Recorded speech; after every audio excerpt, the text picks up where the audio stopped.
Hello, good afternoon class. My name is Alivya with name 2. Welcome to my discussion about production of vowels in phonology class. Today I will discuss about the production of vowels, and we will start from vowels versus consonants. Vowels and consonants are both speech sounds and are both necessary for language, since they play complementary roles in structuring syllables and words.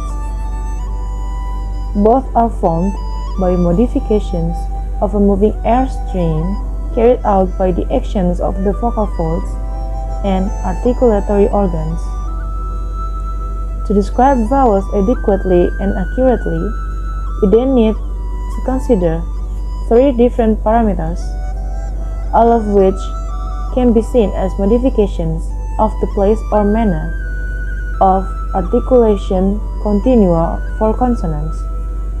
As we shall see, these are height, frontness, and rounding. The examples in the sections will be from Standard Stoughton British English, sometimes called RP or Received Pronunciation, and General American or GA, the most widely spoken variety of English in the United States, including the southern states and the eastern seaboard, especially Boston, New England, and New York City. Front-back dimensions. Front vowels are produced with the front of the tongue raised towards the hard palate. Although not raised enough, remember, to obstruct the airflow and cause vocal friction. Vowels are approximants. The example of front vowels is kid, kid, dress, dress, trap, trap, fleece, fleece, face, face. Back vowels have the back of the tongue raised towards the soft palate or velum. The example of back vowels is lot, lot, foot, foot, palm, palm, thought, thought, goat, goat, goose, goose. There is also a class of vowels between front and back. These are known as central vowels and involve a raising of the body of the tongue towards the area where the hard and soft palate join.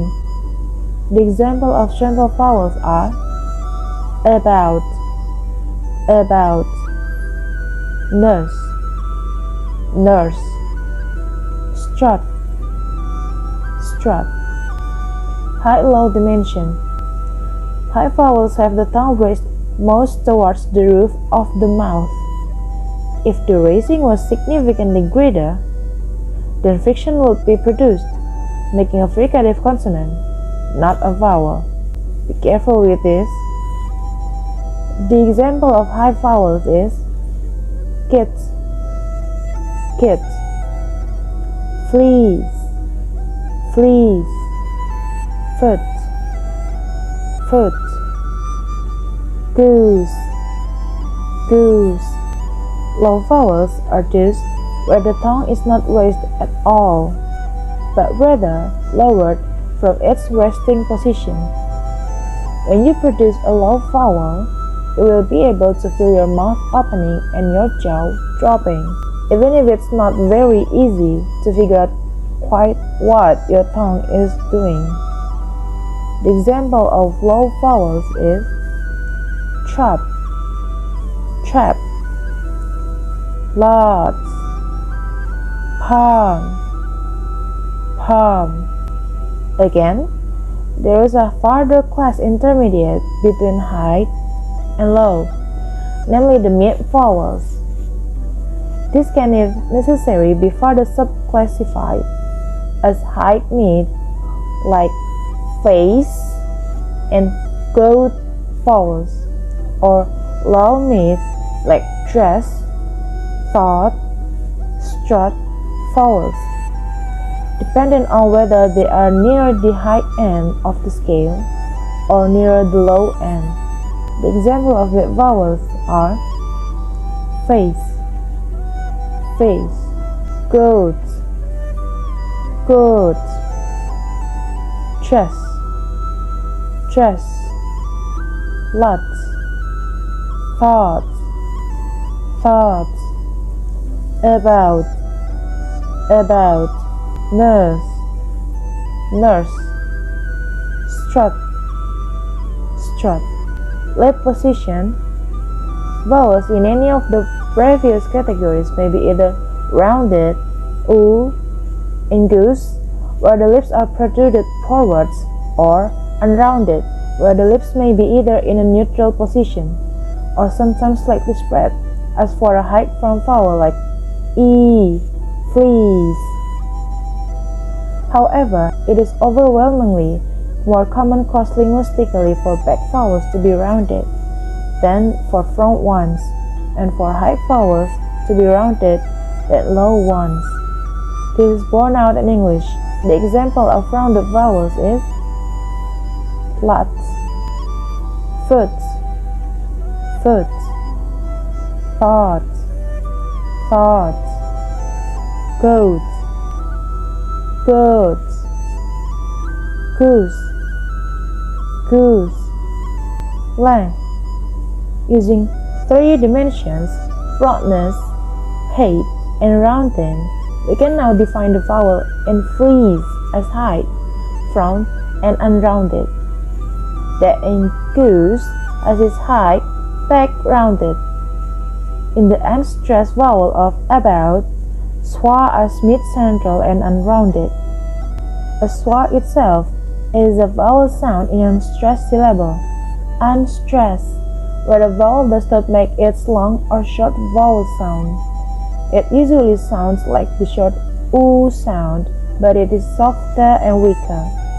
The schwa sound is the most common vowel sound and the only speech sound with its own special name. We usually pronounce schwa like a person who is lazy to talk. This distinction is usually made in terms of vowel length.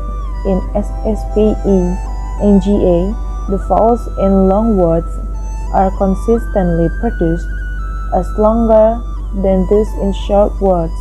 The example of long words are fleece, fleece, goose, goose, goat, thoughts, thoughts, palm, palm, lots, nurse, nurse.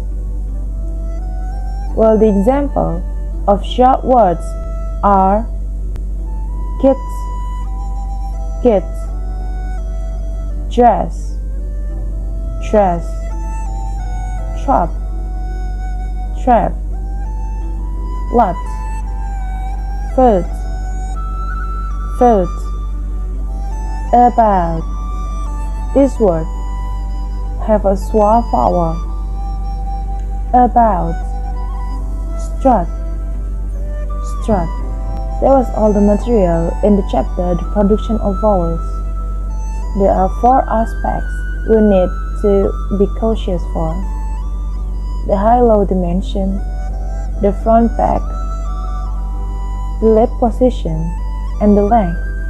Always be cautious about these 4 aspects whenever you try to pronounce the words in English.